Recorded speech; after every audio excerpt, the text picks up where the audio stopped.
Hello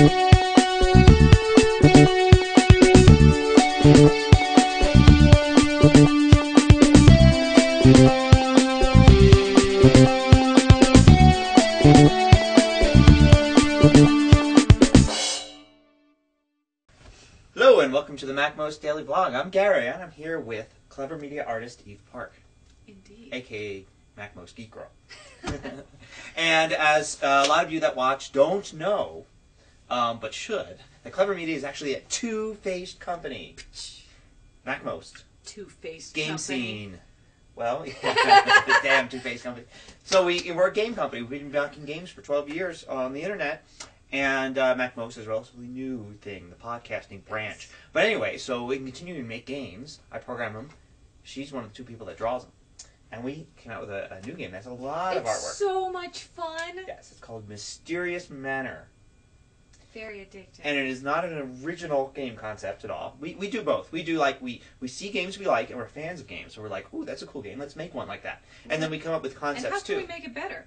Ours is so much better. Ours is like the best ever. So Mysterious Manor is a hidden objects game. Yes. So the stage, set the stage. It's your basic hidden objects game, which is house, bunch of different rooms. You click on the room, and it's just a room cluttered with stuff. Crap everywhere. Yeah. It looks like my house. And then you have a list of things you need to find, like find the baseball, and it's hard to find it. And sometimes it's like a riddle, oh, it says find this. What is that? I don't even know what that is. Yeah. And then you find the object and you're like, oh, I see it. It's kind of a play on words and what that is. Mm-hmm. So you had to come up with 10 rooms. Yep. 50 objects per room, approximately. Yep. At least 50. So that's like 500 different objects hidden throughout the game. Yes. How'd you do all that artwork? Skills. I got mad Photoshop skills. You started with you took tons and tons of images. Yes. From different art collections. Yes.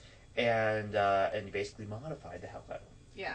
Yeah. I had to mask each one with a transparency, and I placed them in the room, and I had a sort of, like a library of objects that get reused sometimes, which is part of like the skill, because if you're asked to find it again, then you kind of know what it looks like, except sometimes it's mixed up. So or it changes colors, like it blends in with the wallpaper. Yeah. And you're like, oh, I remember that. Oh, yeah. And then there's some things like Jay was really messed up because there's 3 different screwdrivers.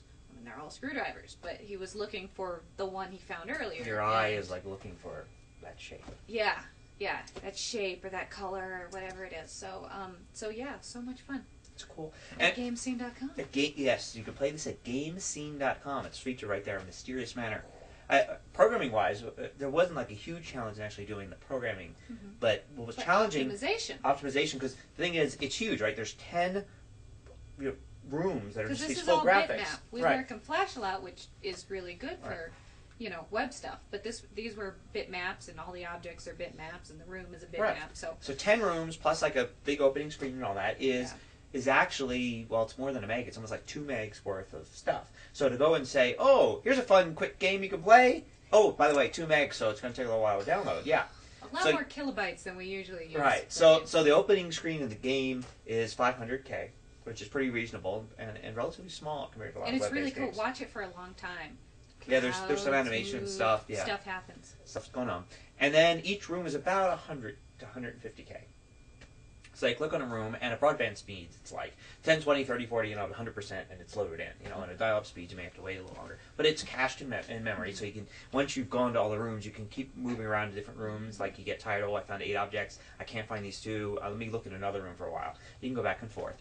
And so yeah, you get to play like this bigger game, but you're only loading what you need. So that was kind of a neat thing, and something that we haven't done in any of our other games. We really don't have it. We have one 3D game that's got some stuff cached, like on the server, and then you bring it in. But just having different parts of the game be different files is kind of really interesting.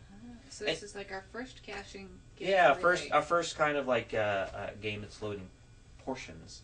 Because if you play the game and you say, because you can stop and come back later and finish. So if you do the first 5 rooms, and you don't do the next 5 rooms, it never even loads those rooms in, so you don't have to take up your bandwidth and waiting time and all that. So anyway, it's really cool and it's fun, and there's a little music and some sound effects in it, and it's got a lot of replayability because the music is awesome. every time you play, it chooses different objects in each room, and there's enough objects that you can just keep playing. And see how fast you can do it. You get better and better, and you can do faster and faster. So yeah, once again, the URL is gamescene.com, and just look for Mysterious Manor featured there at the top. Click on it and play. Just Flash Player. It's free to play. Totally free. Totally free.